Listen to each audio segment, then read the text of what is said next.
क्या हो गया?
बघा श्रीलंकेची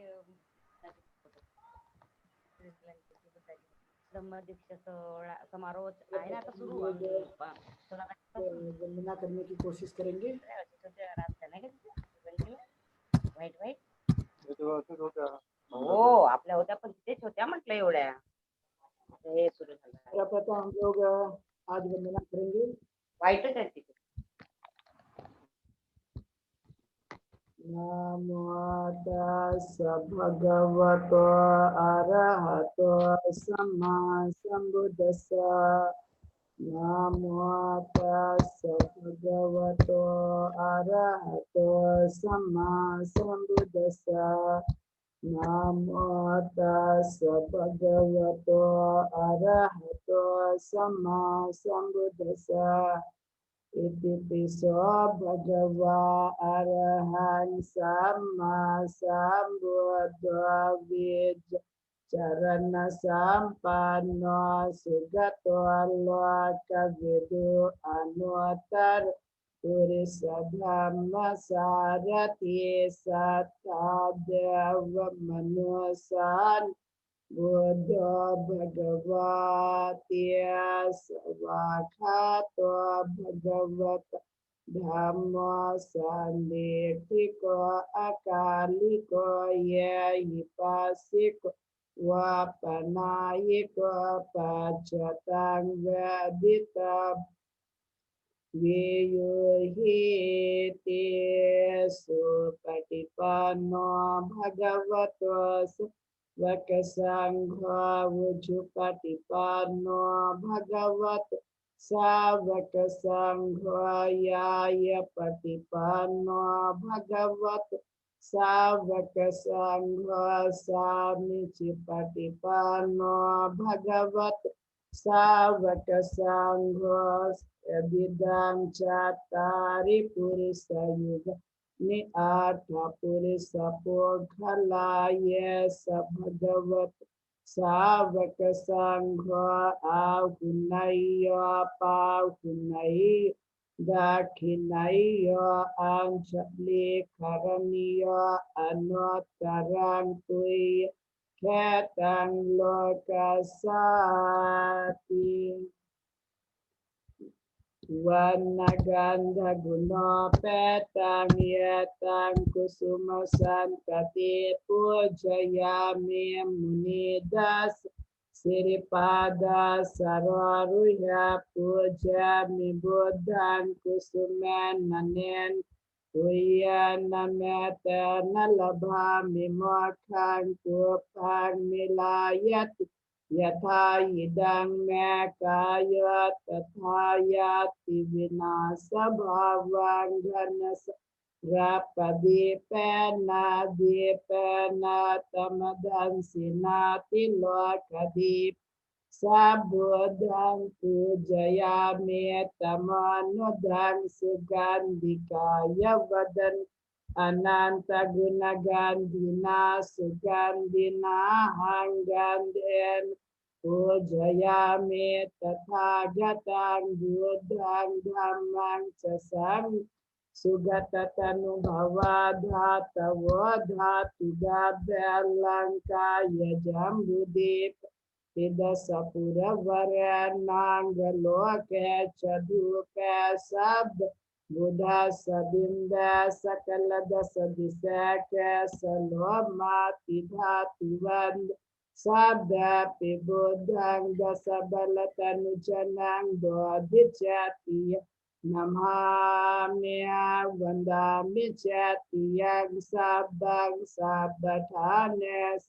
Patititang sariri kadhatu mahabodh Buddharupang sakalang sadati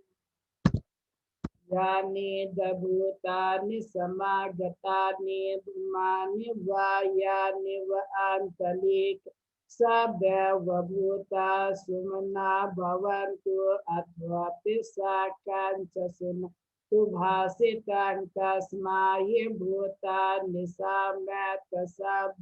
Mehtang karota manusia pajaya divacharat Charantiya valing tasmaye narakata apamat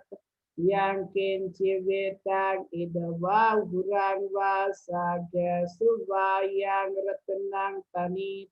Nano samang ati tathagatana idam vibud ratanang tanitang etena sacana suwati hot Hayang viragang amatang panitang yada jaga sakya muni samahitwad natena nena samati kinci idam vidham ratanang panita Etena sajana suvati hotu yang bodhasat parivanaya sucing samadhi marantara kayama samadhi natena samona vijati idam disang ratanang panitang etena sajana suvati hotu ya pugal Ata satang pasatha catari yatani yugani honti tedakinai sugata sasavaka yete sudennani mahapalani idam bisang ratanang panitang etena sacena suwati watu yesu payuta Manasa dharena nikamino gautamasa sanami tepatipat amatang vigaya ladha mudhane buting bunjamana ida lisangya ratanang panitang etenas chana suwati vatu yadindakilo pataving situasi Jatuh biwatahi asam pakampi yo tatu pamangsa purisang vadami yo ari sacani avecha pasati idam bisangya tenang panit etena sacana suwati watu ye ariya saca nivibhavayanti gambira payana sudasitani kincabit Vantu busa pamata nate bhavang atamang adiyanti ida lisangher tenang panitang et nasacana suvati vatu sahava sadasana sampadai Saya sudhamma jahita bhavanti sakaya dete vichikincitang ca silabat วาปิยดาดกินชีจตุหปายายิจวิปมุตชะชาบิธานานิอบาบุกาตุอิดัมบิสังรัตนังปณิตังเอเตนะสัจเจนะสุวัติวาตุกินจาบิสกรรมกโรติปาปะกังกายนวาจาอุดเจดสาวะอบาบสตัสสะปฏิชดายาอบาบตาเดตปดัสสะอุตาอิดัมบิสังรัตนังปณิตังเอเตนะสัจเจนะสุวัติวาตุวนาปะกุมยถาปุสิตากยากิมานัมมาสะปัตมัสมิเกมตัตุปะมังธัมมวรังอเดสัยนิบานกามปรมังหิตายาอิดัมวิบุทธารัตนังปณิเอเตนะสัจเจนะสุวัติวาตุวโรวรโยวรโดวราหาโรอันตารธัมมวรังอเดสัยอิดัมวิบุทธารัตนังปณิเอเตนะสัจเจนะสุวัติวาตุขินังปุรานังนวนาติสัมภววิราตจิตตาอายติกาภวาสมิเตขีนวิจอรุณดิชันดานิบันติธีรายทายัมปดีปอิดัมบิสังขารตนังปณิตังเอเตนะสเจนะสุวัติวาตุยานิดาภูตานิสมากตานิบุญานิยานิวังกลิแคตถากตังเดวปุจิตวาตุยานิปฏินากตานิบุมานิวายานิวอันตลิแคตถากตังเดวมนุสัพพุจิตังธัมมังนัมสสามิสุวัติวาตุยานิดาภูตนิสมากตานิบุมานิวายานิวอันตลิตถาคตังเดวมนุสัพพุจิตังสังฆังนัมสามสุวัติวาตุ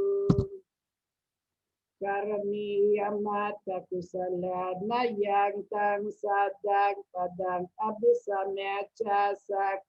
อุโจจะสุโจจะสุวัจจะสัมฤดูอนัตติมานิสัม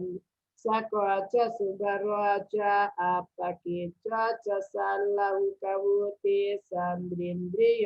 จะนิบกวะจะอัปปกาบะคุลาสุอนุกิดวานะจักขุดสมาจาระกินจีเยนะยิงโนปะระอุปวะเดหัวสุขีโนคามิโนวันตุสัพเพสัตตาภวันตุสุขิตาเยแกจิปานะบูตาสิตสาวัฏาวราอนวเสสะบิฆาวายมหันตาวมัจจิมาราสกอนุกตุลาเดคาวายวะอเดตเอชะดุราวสัตติอวิดุระบูตาวสัมภเวสีวาสัพเพสัตภวันตุสุขิตาตานปโรปรังนิโกเบตานาติมายะสกัตชินังกินเจดารสนาปฏิกสัยยานายมัยสดุขมิเชยามาตายะธานิยังปุตังอายุสเอกปุตตมนุราคายาวัมติสาบบุตาสุมานัสภาวะอปริมาณังเมตัญจะสัพพโลกัสมิมานัสภาวะอปริมาณังอุดังอโดจติยังชาอสัมบัติอเวรังอสปัตตังติทังจารันเสโนสยานโนวายาวตัสสวิกัตมิตวายตังสบิอดิตายาบรมเมตวิหารังอิดมาวุเดตินจะอนุปกรรมศีลดาสเนนะสัมปันโนกาเมสวะวินัยเกต नहीं जातु गबसेय पुनरेतेति दुःख पता चनि दुःख भय पता चनि भय शोक पता चनि शोक हन्तु सब पिपानि नो यतावता चतुर्हि संपद पुय संपदा सब देवा अनुमोदन्तु सब संपत्ति सिद्धि दानं ददन्तु सदाय शीलं रक्षन्तु सर्वदा भावना विरता गच्छन्तु देवता गता सब बुद्धा बलवत् पचिकानं च yang balang arhantaनं च tejana rakang vadami sabbaso akasat cabubata dewa naga mahindika puyant अनुमोदित्वा चिरं रक्षन्तु शासनं आकाशतः च भूमात् देवानागा महिन्दिका पुयन्तं अनुमोदित्वा चिरं रक्षन्तु देशनं आकाशतः च भूमात् देवानागा महिन्दिका पुयन्तं अनुमोदित्वा चिरं रक्षन्तु तं परन्ति Sabba papa sakaranam kusala upasampada sacita pariyodapanam etang buddhana sasanam dhammang cari sucaritam natang ducaritam cari Dhammacari sukhang seti asamin loke paramicha natavata dhammadharo yavata bahubhasati yo japampi sutvanam dhammang kaena pasati Save dhammadharo hoti yo dhammang napamajjhati nati me saranang gayang buddha me saranang varang ete nasacca vajena hotu te jaya mangkalam nati me saranang gayang Dhamma me saranang varam etena chavachena hotu te jaya mangalam nati me saranang yayam Dhamma me saranang varam etena chavachena hotu te jaya mangalam Nati me saranang gayam sangho me saranang varam ete nasacca vachena hotu te jaya mangalam Nati me saranang gayam sangho me saranang varam ete nasacca vachena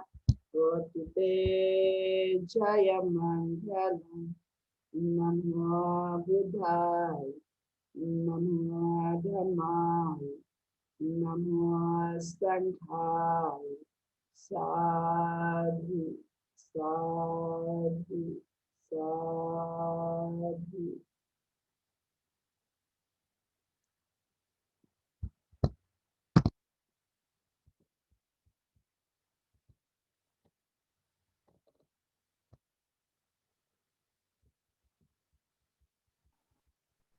तो आज की अक्टूबर 2020 है, लेकिन आज से 64 साल पहले इसी दिन बाबा साहब अम्बेडकर ने एक बड़ी क्रांति की थी और वो दिन था 16 अक्टूबर 1956 का, जो चंद्रपुर में उन्होंने 2.5 लाख लोगों के साथ में बौद्ध धर्म का स्वीकार किया था।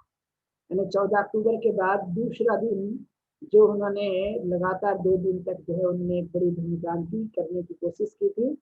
और उसी दिन उन्होंने चंद्रपुर में काफी लोगों को बौद्ध धर्म की दीक्षा दिलाई थी। तो एक काफी आज का दिन जो है वो काफी महत्वपूर्ण दिन है, क्योंकि संसार भर में जो बौद्ध लोग हैं वो एक एक अपनी संख्या बढ़ाने के लिए वे निश्चित ही प्रयत्नशील होते हैं। और तब से लेकर आज तक ये बात देखी गई है कि बौद्धों की संख्या दिनों दिन बढ़ती ही जा रही है। और ये बढ़ना एक प्रकार से स्वाभाविक है कि जब कोई विज्ञानवादी सोच जब सामने आती है तो लोग उसको मानने वाले या उसको समझने वाले जो लोग हैं वो स्वाभाविक तौर पर उसको मानने की कोशिश करते हैं। और इसलिए बौद्ध के धर्म के अनुसार जीवन जीने के लिए बहुत सारे जो लोग हैं वो बहुत प्रेरित हुए और प्रेरित होकर उन्होंने इस मानव कल्याणकारी शिक्षाओं को उन्होंने आत्मसात करने की कोशिश की। क्योंकि बौद्ध बनना ये कोई साधारण बातें नहीं होती है। बौद्ध बनना मतलब एक बड़ा महान कार्य है जो अपने जीवन के लिए एक ऊंचाई तक ले जाने के लिए हमारी सहायता करता है। क्योंकि बाकी के धर्म में आपने यज्ञ कर लिया, हवन कर लिया या बाकी की चीजें कर लिए तो उससे हमें कामयाबी मिल जाती है, ऐसा वो मानते हैं। लेकिन बौद्ध के धर्म में ये बात कही जाती है कि जब तक हम स्वयं उन चीजों को नहीं करते तब तक हमें कुछ मिलने की संभावना नहीं पाई जा सकती। इस बारे में बहुत ही विशेष बल देने की कोशिश की और इसलिए हम लोगों को लगा कि ये जो अभी का जो समय है ये काफी महत्वपूर्ण समय है और ऐसे समय में हमें कुछ बातों को जानना और समझना और उसे जीवन में उतारने की कोशिश करना। क्योंकि एकाएक से विचारों को मिलना बड़ा मुश्किल माना जाता है। किसी प्रसंगों पर किसी अच्छे कार्य के समय में यदि कोई बात हम सुनते हैं तो उसका ज्यादा असर हमें दिखाई देता है। क्योंकि मनुष्य के जीवन काल में एक उत्सुकता पाई जाती है और उन उत्सुकता के आधार पर ही हमें कई चीजों को मिलने की संभावना होती रहती है। और इसलिए पाली त्रिपिटक में जितनी कुछ भी सुक्ताएं तथागत की देशना आई है वो हमारे जीवन से जुड़ी हुई है। यानी एक ही आदमी को उन्होंने सारी की सारी बातें नहीं बताई, उन्होंने समय काल परिस्थिति के आधार पर उन्होंने बताने की कोशिश की। और जब जब भी कोई ऐसे प्रसंग आ जाते थे उस प्रसंग पर वह उनको बताने की कोशिश करते थे। और इसलिए देखा गया कि बहुत ऐसे समय हैं जहाँ पर तथागत गौतम बुद्ध ने चाहे बच्चे से लेकर बूढ़े आदमी तक को उन्होंने जो कुछ भी धर्म की शिक्षा है या मूल्यवान ज्ञान है वो उन्होंने बताने की कोशिश की। और जब उनको बताया तो उन्होंने वैसा ठीक ठीक समझा और ठीक ठीक समझकर उसे अपने जीवन काल में उतारने की कोशिश की। और यही एक प्रभाव जो है वो मानव के जीवन काल में हमें दिखाई देता है। और इसलिए तथागत की इस देशना को या तथागत के जन्म को बाबा साहब अम्बेडकर ने वर्तमान समय में हमारे अपने लोगों को इसलिए देने की कोशिश की कि यह धर्म अपने लिए कितना कल्याणकारी है, कितना आवश्यक है, कितना महत्वपूर्ण है, इस बातों पर उन्होंने जोर देने की कोशिश की है। तो कहने का तात्पर्य कि आज भी बौद्धों की संख्या बढ़ने के साथ साथ आचरणात्मक जो जीवन पद्धति है वो ज्यादा से ज्यादा बढ़नी चाहिए। संख्या भलाई चाहे वो कम हो लेकिन यह एक प्रकार से जितने भी लोग होंगे वो करने वाले या उसे समझने वाले लोग अच्छे होने चाहिए। बाबा साहब अम्बेडकर का दृष्टिकोण इस बात पर ज्यादा था कि चाहे संख्या में चाहे वो बौद्ध भिक्षु हो चाहे उपासक उपासिका हो कोई भी हो, संख्या में यदि कम है तो चल सकते हैं, लेकिन ज्ञान में और जीवन पद्धति को स्वीकार करने में इनकी संख्या कम नहीं रहना चाहिए। यानी ये एक प्रकार से क्वांटिटी नहीं बल्कि क्वालिटी पर उन्होंने जोर देने के लिए कहा। जितना ज्यादा हो सके तो अच्छी क्वालिटी होना चाहिए, अच्छी चीजें उनमें बढ़नी चाहिए, इस बात को उन्होंने जोर देते हुए बताया। और आज हम लोगों ने उस तरह से अभ्यास पर जोर देने की कोशिश करना कि दैनिक जीवन में मैं तमाम इन चीजों का आचरण करने पर विशेष बल दूंगा, विशेष जोर दूंगा, क्योंकि ये कल्याणकारी जो कुछ भी बातें हैं वो मेरे जीवन के लिए बहुत ही महत्वपूर्ण है। और ये मैं जितना ज्यादा इसको मैं लेते रहूंगा उतना ज्यादा मेरी कैपेसिटी, मेरी क्षमताएं, मेरे जीवन जीने का जो कुछ भी बल है वो आगे बढ़ने की संभावना पाई जा सकती है। और इसलिए इस पर विशेष रूप से बल देने की कोशिश की गई। और तब से लेकर आज तक बहुत सारे जो लोग हैं वो इस बातों को मानते चले जा रहे हैं। लेकिन बहुत सारे ऐसे भी लोग हैं जिनको गुलामी पसंद है लेकिन ये धार्मिक जो नैतिकता है या धर्म का कल्याणकारी जो शिक्षा है उसके तरफ में आकर्षण जो है वो अभी भी कई जगह देखा नहीं जाता है। जैसा जीवन है वैसे ही जीवन को वो जीने की कोशिश करते हैं। आज भी भारत के अंदर में गरीब है, अशिक्षित है, शोषण हो रहा है, अन्य अत्याचार भी हो रहा है, लेकिन फिर भी वह उसी चीजों में वो सदैव बने रहना चाहते। तो यहाँ पर बाबा साहब का कहना ये था कि जो हम बौद्ध लोग हैं, अब ये बौद्ध लोगों की एक नैतिक जवाबदारी बन जाती है कि हमने ऐसी चीजों को आगे बढ़ाने के लिए प्रयत्नशील रहना चाहिए। क्योंकि जब तक लोग इस राह पर नहीं आएंगे, इस तरह से अपने जीवन में ये बौद्ध धर्म का अंगीकार नहीं करेंगे, तब तक उनके जीवन में कुछ खास परिवर्तन होने की कोई संभावना नहीं पाई जा सकती है। इस बात पर जो है वो विशेष बल देने की कोशिश की गई, यानी ये बात बताई गई है तब से लेकर आज तक। और यही प्रभाव रहा है कि बहुत सारे लोग जो है वो बदलते रहते हैं। लेकिन इसमें एक बात और भी देखी जाती है कि जब तक लोगों पर अन्याय अत्याचार नहीं होता, जब तक लोगों पर एक प्रकार से लोगों का शोषण नहीं होता और बड़ी विडंबना उनके जीवन काल में नहीं आती, तब तक जो है वो खासकर बदलते हुए नहीं दिखाई देते। आपने आपने देखा होगा ऐसा कि जब दुख प्रकट होता है तब वो बदलना चाहते हैं, लेकिन जब अच्छा हो तब आपने देखा कि वो कुछ भी उनको एहसास नहीं होता। और यही हाल भारत में अभी भी दिखाई देता है कि बहुत सारे जो लोग हैं वो अक्सर जो है वो समय का इंतजार करते रहते हैं और समय निकलते जाता है, लेकिन उनके हाथ में कुछ लगता नहीं। और ऐसे समय में दिनों दिन जो कुछ भी समस्या बढ़ती जा रही है, उस समस्या को रोकने का यदि कोई उपाय है हमारे पास में तो वह है बौद्ध धर्म का अंगीकार करना और उसके आधार पर जीवन को जीने की कोशिश करना। इसी के आधार पर ये चीजों को रोका जा सकता है, ये एक सबसे बड़ा उपाय हमारे पास में है। और इसलिए इसको ज्यादा से ज्यादा लोगों ने करने की कोशिश की, क्योंकि इसकी जो शिक्षा है वो कंपेशन, जिसे हम करुणा कहते हैं, इस पर टिकी हुई है। मैत्री है और लविंग एंड काइंडनेस जिसे कहा जाता है, इस पर टिकी हुई है। और ये सभी बातें एक प्रकार से मानव के कल्याण के लिए, हित के लिए और सुख के लिए है। इस बातों पर विशेष बल देने की कोशिश की गई और तब से लेकर आज तक जो है हम इस बातों का अभ्यास करते चले जा रहे हैं। और जैसे जैसे इस बातों का अभ्यास ज्यादा से ज्यादा बढ़ेगा, उतना ज्यादा हमारा मन परिवर्तित होगा। यानी धर्म का अंगीकार करने का मतलब है मन को परिवर्तित करते रहना, मन को विकास की तरफ में लेते जाते रहना, यानी जितना हम ले जा सकते हैं उसे हम आगे बढ़ा सकते हैं। ये उसके पीछे की एक बड़ी भूमिका होती है, एक बड़ा संकल्पना होता है। और उसे आगे बढ़ाने पर हमें विशेष जोर देते रहने की कोशिश करनी चाहिए। यदि ये बार बार किया गया तो इसका जो महत्व है, इसका जो असर है, वो मनुष्य के ऊपर में या उसके जीवन के ऊपर में हमें दिखाई देता है। यानी धार्मिक गतिविधियां या धार्मिक जो सोच है वो मानव के जीवन के लिए ऊंचा रखने के लिए या उसे आगे बढ़ाने के लिए एक प्रकार से सहायता देते रहता है कि हम इन चीजों को उतारते रहेंगे तो वैसा वैसा एक असर कारक बनने लगता है। जैसे आपने देखा होगा कि कोई आदमी यदि बीमार हो गया और उसे उचित दवा मिल जाए, तो उचित दवा मिलने के बाद में उस पर जब वो असर होता है तो वो असर होने की वजह से वो ठीक होने लगता है। वैसा ही मानसिक संतुलन के लिए, मानसिक सुख के लिए, मानसिक शांति के लिए और अपने जीवन को अच्छा बनाए रखने के लिए ये धार्मिक जो जीवन पद्धति है वो एक प्रकार से हमारे लिए सहायक बनती रहती है और हमारे जीवन में असर कारक होती है बदलाव के लिए। और इसलिए इस बातों पर विशेष ध्यान देते हुए उस काल पर जोर देने की कोशिश की गई। तो यह एक मौका होता है, एक समय होता है कि ऐसे समय में हम कुछ बातों को जानकर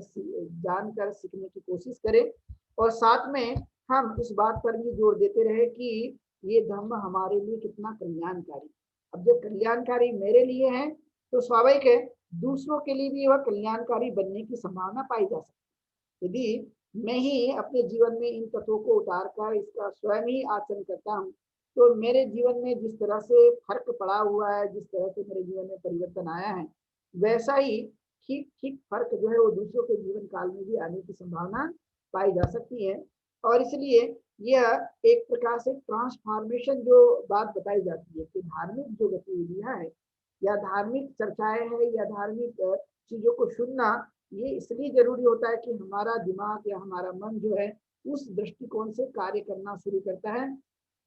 और जैसे जैसे वो ढंग से कार्य करना शुरू करता है उसका असर हमारे जीवन काल में व्यक्तिगत और सामाजिक लेवल पे हमें दिखाई देता है। और यही पहलू एक खास बातों के लिए ध्यान में रखा गया प्राचीन काल से अभी तक के लिए। और इसलिए तथागत ने, चाहे वह ये एक व्यक्ति क्यों न मिले, एक व्यक्ति को भी उन्होंने दीक्षा देने की कोशिश की। यदि दो मिल गए तो दो लोगों को उन्होंने दीक्षा देने की कोशिश की। उन्होंने कभी भी भीड़ का इंतजार नहीं किया कि बहुत सारे जो लोग आएंगे और तब मैं उनको दीक्षा दूंगा। उन्होंने एक एक करके लोगों को संघ में शामिल करते रहे, उनको दीक्षा देते रहे। और उन्होंने समय समय काल पर उनको कुछ बातें बताई, उनको समझाया कि धर्म ऐसा है और इसके अनुसार इस तरह से आचरण करने की जरूरत है। उन्होंने कोई भी बातें एक साथ कभी भी नहीं बताई। अलग अलग समय में अलग अलग बातों पर उन्होंने अपनी व्याख्या दी है, अपने अलग अलग समय में अलग अलग देशना को बताने की कोशिश की है। क्योंकि एक दिन में कोई भी बातों को पूरा नहीं किया जा सकता और वो संभावना भी नहीं है कि एक दिन में सारा का सारा जो है वो दिया जा सकता है। क्योंकि देने के लिए और लेने वालों के ऊपर ये इतनी क्षमताएं नहीं पाई जाती कि दिया भी जा सके और लिया भी जा सके। और इसलिए उन्होंने अपने जीवन काल में 45 वर्षों तक ये बात बताते रहे और 45 वर्षों तक बताते बताते उन्होंने इस राह पर वे पहुंचते रहे और उन्होंने बड़ा अच्छा काम करने की कोशिश की और बताने की कोशिश की। तो कल्याणकारी जो मार्ग हमें मिला हुआ है वो बाबा अम्बेडकर के माध्यम से ये ये हमारे लिए बड़ा एक सौभाग्य समझ लीजिए या अवसर समझ लीजिए कि ये अवसर हमें मिला हुआ है। इस अवसर का हमने पूरा पूरा लाभ लेने की कोशिश करना है। क्योंकि ये समय मनुष्य का मिला हुआ है कि हम उसको सही रूप में जीवन जीने के लिए आगे बढ़ते रहें। और इसी दृष्टिकोण के साथ में बाबा अम्बेडकर ने बौद्ध धर्म को अंगीकार करते हुए लोगों को प्रेरित किया कि आप लोगों ने भी बौद्ध बनना चाहिए और बौद्ध बनकर जीवन को जीना चाहिए, ये बात उन्होंने कही। और इसलिए बाबा अम्बेडकर जो है वो 15 अक्टूबर को उन्होंने दीक्षा भूमि पर भाषण दिया और उसके बाद में वह चंद्रपुर के लिए 16 अक्टूबर को सुबह सुबह निकले अपने कार्यकर्ताओं के साथ में। और वहां पर भी काफी भीड़ इकट्ठा हुई और तब उन्होंने उस जनमानस को या जन समूह को उन्होंने बौद्ध धर्म की दीक्षा दिलाई। और वहां पर तब से लेकर आज तक जो ये 16 अक्टूबर का दिन भी काफी महत्वपूर्ण माना जाता है। और लोग इसको याद करते हैं कि बाबा अम्बेडकर की यह देन है कि वे लोग बौद्ध बनने का उनको अवसर प्राप्त हुआ। क्योंकि कोई किसी भी आदमी को उस काल में समझ नहीं थी कि जो हमारे जीवन में शोषण है या गुलामी है या अन्य अत्याचार है या हमारे जीवन में अपमान है या लोग हमें घृणा की दृष्टि से देखते हैं, अलग अलग प्रकार की जो समस्या जीवन काल में थी,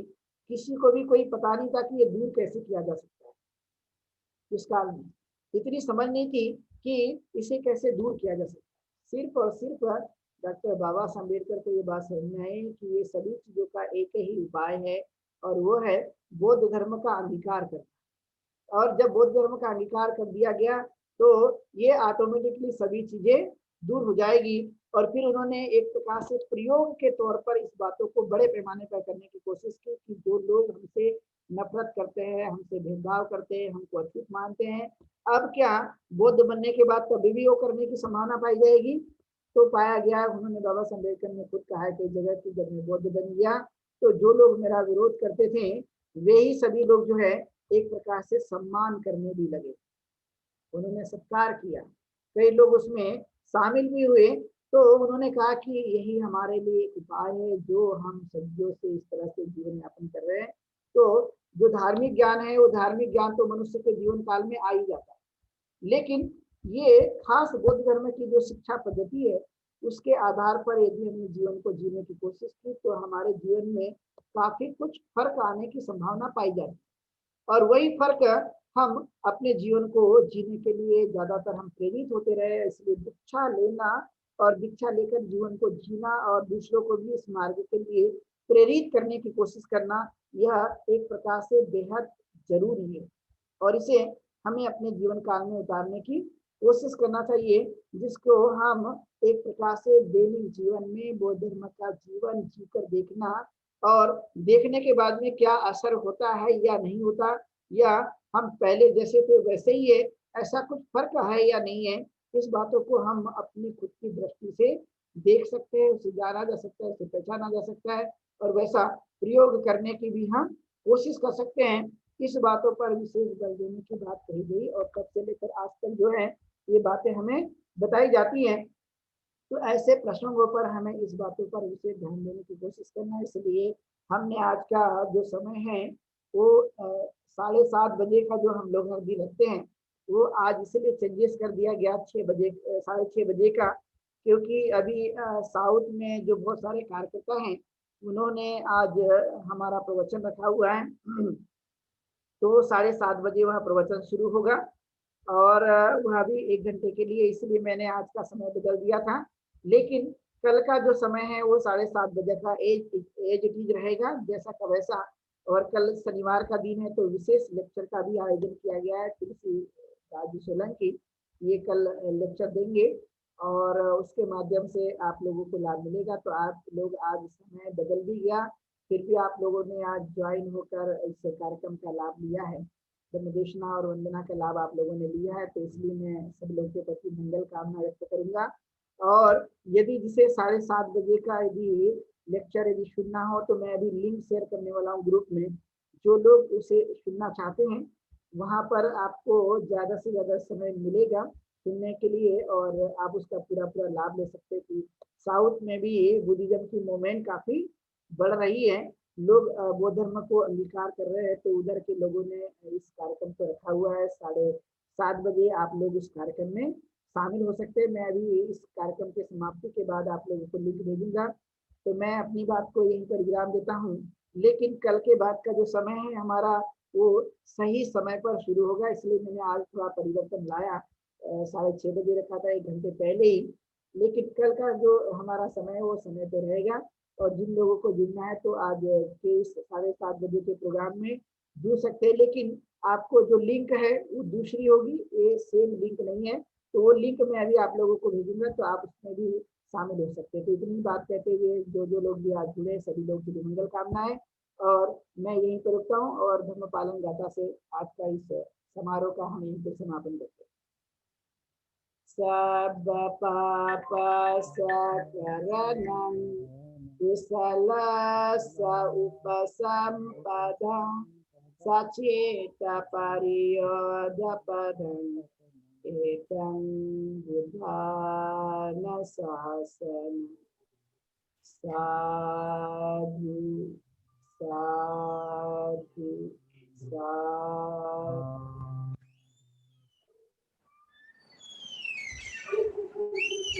वंदना म्हणते जी, वंदामी म्हणते जी।